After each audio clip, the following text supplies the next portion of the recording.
రేవంత్ ఒంటరి పోరు పార్టీలో రేవంత్ ఒంటరి పోరు అంటూ చూస్తా ఉన్నాం. సీఎం రేవంత్ రెడ్డి శుక్రవారం తన మనసులోని ఆవేదన బయట పెట్టుకున్నారు.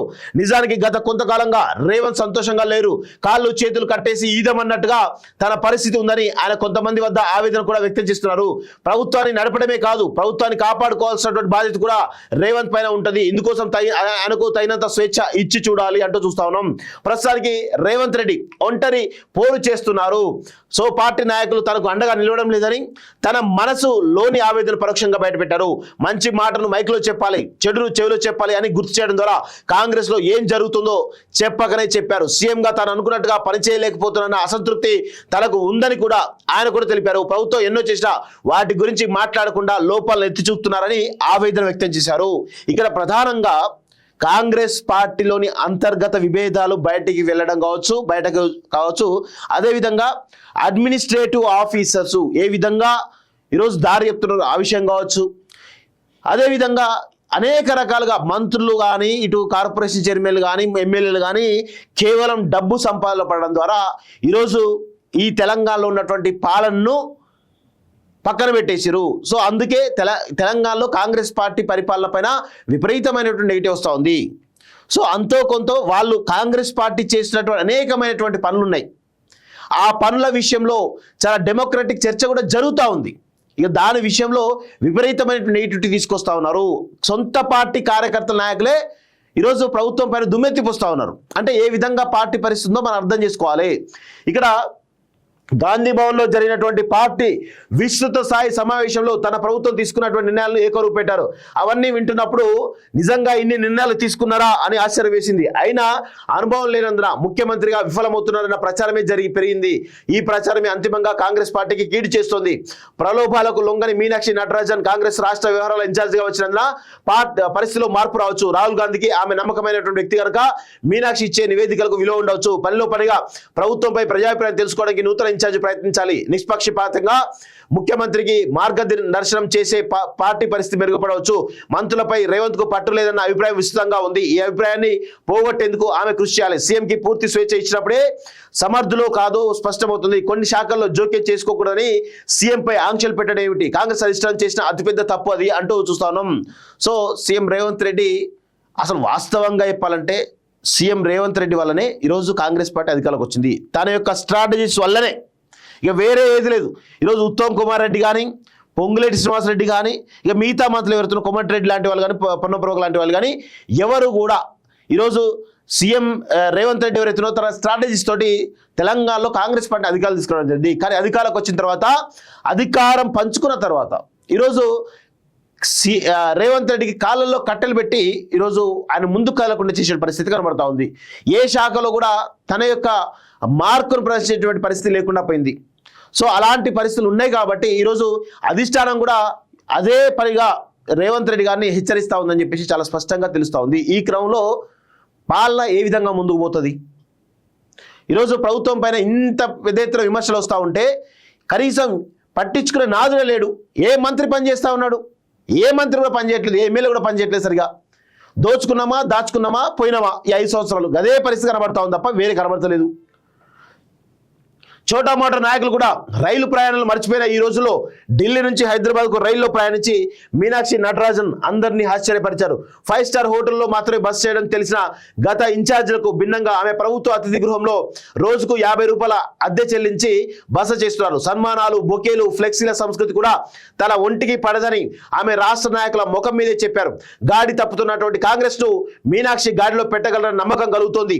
పార్టీకి ఉపయోగపడేవారు ఎవరు, పార్టీని ఉపయోగించుకునే వారు ఎవరు అన్నది ఆమె గుర్తించగలరని ఆశించవచ్చు.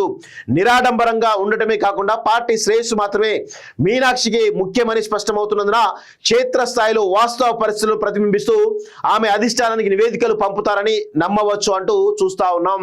సో మొత్తానికైతే ఇటు రేవంత్ రెడ్డి యొక్క పరిపాలన గాడిలో పడాలన్నా కానీ మీనాక్షి నటరాజన్ ఏ విధంగా ముందుకు పోతున్నది కొన్ని రోజులుగా, అంటే ప్రస్తుతం మీనాక్షి నటరాజన్ ఇన్ఛార్జిగా రావడం జరిగింది. పార్టీలో ఉన్నటువంటి అంతర్గత విభేదాలు, బహిరంగ జరిగేటువంటి విభేదాలు ఏవైతున్నాయో అన్నిటినీ సెటరేట్ చేసేటువంటి పనిలో చాలా సీరియస్గా పనిచేస్తా ఉన్నారు ఒకవైపు. రెండో వైపు ఇప్పుడు ప్రభుత్వం మీద ఏం జరుగుతూ ఉంది?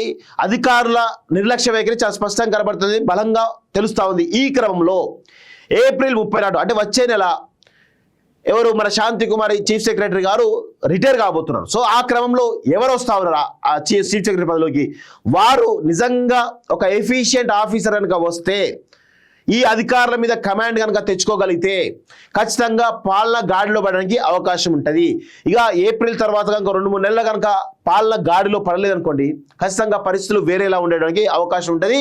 భారతీయ జనతా పార్టీకి పెద్ద ఎత్తున అవకాశం దొరికేటువంటి పరిస్థితే కనబడతా ఉంది. సో ఇది చాలా ఇంపార్టెంట్ అంశం, గుర్తుపెట్టుకోండి. సో రేవంత్ ఒంటరి పోరులో మరి ఏ విధమైన నిర్ణయాలు తీసుకోబోతున్నాడు? ఇప్పటికైనా కానీ కాంగ్రెస్ పార్టీ నాయకులు మారండి, కలిసికట్టుగా పనిచేస్తే అధికారం 10 కాలాల పాటు ఉంటుంది. లేకపోతే మిమ్మల్ని కుక్క కూడా దగ్గర తెలంగాణలో అనే విషయంలో మంత్రులు కానీ ఎమ్మెల్యే కానీ మిగతా ఎవరైతే ఉన్నారో కాంగ్రెస్ పార్టీ నాయకులు గుర్తుపెట్టుకోవాలి. తెలంగాణ సమాజం మీకు మంచి అవకాశం ఇచ్చింది, ఆ అవకాశాన్ని సద్వినియోగం చేసుకోవాలి తప్ప ఈరోజు దుర్వినియోగం చేసుకుంటూ దోపిడీకి అలవాటు పడుతూ మీరు చేస్తున్నటువంటి దుర్మార్గాల వల్ల ఈరోజు ప్రజలు ఎంత ఘోరంగా తిట్టుకుంటా ఉన్నారు. ఆ సోయి కనబడతలేదే మీ ఎవరికి కూడా, ఎవరికి వాడే ఏమన్నా తీరైనట్టు తయారైంది. ఒక మంత్రికి పొసగడం లేదు, ముఖ్యమంత్రికి సహకారం లేదు. ఎమ్మెల్యేలు అయితే ఇక వాళ్ళు అసలు ఎమ్మెల్యేలా లేకపోతే కనీసం వార్డు మెంబర్లా అర్థం కాని పరిస్థితి కనబడతా ఉంది. ఇక కార్పొరేషన్ చైర్మన్ సంగతే. దయచేసి అందరూ కలిసికట్టుగా ఉంటే 10 కాలాల పాటు ప్రభుత్వం ముందుకు సాగుతుంది. లేదంటే ఈరోజు చాలా రకాల అంశాలు ఉన్నాయి, మామూలుగా అంటే కాంగ్రెస్ పార్టీ నిర్ణయాలు చాలా రకాల అంశాలు తీసుకున్నది. ఈరోజు బీసీ కులగణనకు సంబంధించినటువంటి దాంట్లో ఒక రిపోర్ట్ రావడం చేస్తారు, దానిలో లోపాలు ఉన్నాయా లేకపోతే ఇంకేమున్నాయా అనేది పక్కన పెడితే దాని మీద రిపీటెడ్గా చర్చ జరుగుతూ ఉంది. మంచి పరిణామం.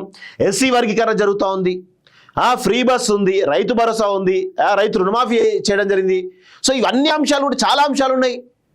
వాటిని ప్రజల్లోకి బలంగా తీసుకెళ్లేటువంటి మెకానిజం ఎమ్మెల్యేలు చేయకపోవడం వల్లనే ఈరోజు ఈ పరిస్థితి దాపరించింది. ఎమ్మెల్యే ప్రజలకు పోవాలి, ప్రజల్లోనే ఉండాలి, నిరంతరం ప్రజల్లో ఉంటూ మేము ఏం చేసినా చెప్పేట పరిస్థితి తెచ్చుకోండి. కానీ ఇంత దారుణంగా విఫలమవుతారని అనుకోలేదు. అది కేవలం ఎమ్మెల్యేల చేతగానితనం, మంత్రుల అసహనం, నిర్లక్ష్యం, ఇవన్నీ స్పష్టంగా కనబడతా ఉన్నాయి. ఒక లైన్ కనబడుతుంది మీకు ఏమైనా కరెక్ట్గా? ప్రజలు తిట్టుకుంటా ఉన్నారండి. ప్రజల దగ్గర పోండి, తిడితే పడండి, తప్పేం లేదు. ప్రజలు ఓట్లేస్తే మీరు నాయకులైనరు, లేకపోతే కాదు కదా. ప్రజల దగ్గరికి వెళ్ళండి, ప్రజల దగ్గరికి వెళ్ళి ఓట్లు అడగండి. ఆ ఓట్లు అంటే వాళ్ళు ప్రసరణ చేసుకునే పరిస్థితి ఉండండి. రేపు రాబోయే ఆ సర్పంచ్ ఎలక్షన్లో ఎంత దారుణంగా ఉంటుంది పరిస్థితి, మీరు అర్థం చేసుకుంటున్నారా? ఇప్పటికైనా స్ట్రాటజీ చేంజ్ చేస్తే బాగుంటుంది, లేదంటే మాత్రం మిమ్మల్ని ఎవరు మార్చలేరు. తెలంగాణ ప్రజలు ఒక్కసారి కనుక తిరస్కరిస్తే ఖచ్చితంగా పాతాళంలోకి తొక్కుతారనే విషయంలో గుర్తుపెట్టుకోవాలి. అది మాత్రం చాలా స్పష్టంగా గుర్తుపెట్టుకోవాలి.